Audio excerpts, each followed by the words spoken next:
When a narcissistic man finds himself a new source of supply, he tells her, let's not talk about my ex because she drove me crazy. She used to be angry all the time. No matter what I did for her, it was not enough. Small things would piss her off. What he intentionally does not tell her that he is the man who drove her to insanity. She is the same woman who used to be kind, bubbly, cheerful, full of life, forgiving, and understanding in the beginning of this relationship. But as time passed, she lost touch with her true self. Why? Because he degraded her.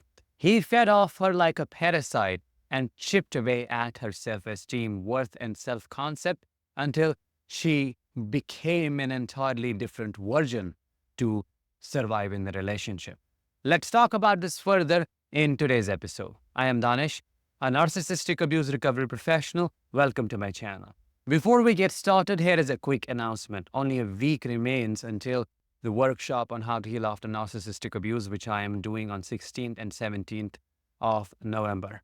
In this 2-day intensive, I will help you understand how narcissistic abuse trauma impacts every aspect of your life and how you can heal to become whole in 5 practical steps. I will give you all the necessary tools to stabilize your nervous system, to process trauma, and to thrive, to become the person you are meant to be. If you do not want to miss this once every 2 years opportunity, book your spot now by clicking the I button above or the link in the description of this episode. If you are that angry wife, you know you are not like this from the beginning. You became this because the person who needed to change refused to do so. And there was only one option left for you, to change yourself. You tried to compromise. You made sacrifices. You pleaded with them. You begged. You gave chances. You compromised. Heck, you even took responsibility for the things you didn't do. What happened? They kept burdening you with more blame, with more shame. And they kept taking advantage of you. They used you as an incubator. Oh, pregnancy is going to change things. Did anything change? No, it only got worse. Oh, they will now become a better father. Did they change? Of course not. They cheated on you. They made you feel inferior. They made you feel like you are less attractive, less worthy of love, because they kept giving these random women the attention you deserve to get. You tried to make it spicy. You tried everything you could to change the direction of the winds because you thought it was getting boring or you were boring. What did they do? They kept you at an arm's length always. They came to you only when they needed to meet their physical needs. But they used you like a toy and then threw away. That is a violation. And that slowly chipped away your fundamental concept of self. You started to forget who you are because you had to become this thing, this object for them that they could use and then discard. They betrayed you in the worst way possible. And I say betrayal experienced in a narcissistic relationship is the worst form of betrayal known to mankind. That might sound an exaggeration to you, but I have my reasons. I've explained them in other episodes. It's not just about cheating. It's about how they pretended to be a nice person when they met you. That's when the betrayal started, because you fell in love with a version, with an aspect of them that doesn't exist. You fell in love with a lie, you know it.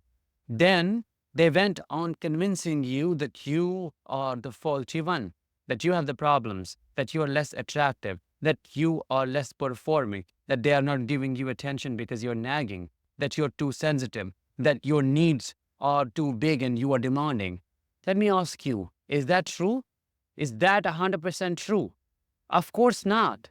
That is betrayal because they made you the problem, and that leaves you with a moral wound. Then when they ended the relationship, what did they tell you? Or as they are now trying to leave you, if they haven't done it already, what are they convincing you? Oh, I'm leaving you because, and they have a list, because it's not working for them, because there is nothing in common. They can give you tons of reasons and won't take responsibility for even one of them. How will all of this not trigger the rage from within you?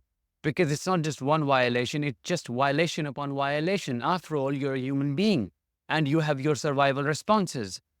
You try to fight normally, you try to have conversations, you try to run away from situations, which is called flight response. You try to suppress your emotions, you try to suppress your needs, that's called freeze response. You tried to fawn, you gave them what they wanted, you gave them supply, you said, fine, okay, I'm going to be there. But nothing was ever enough.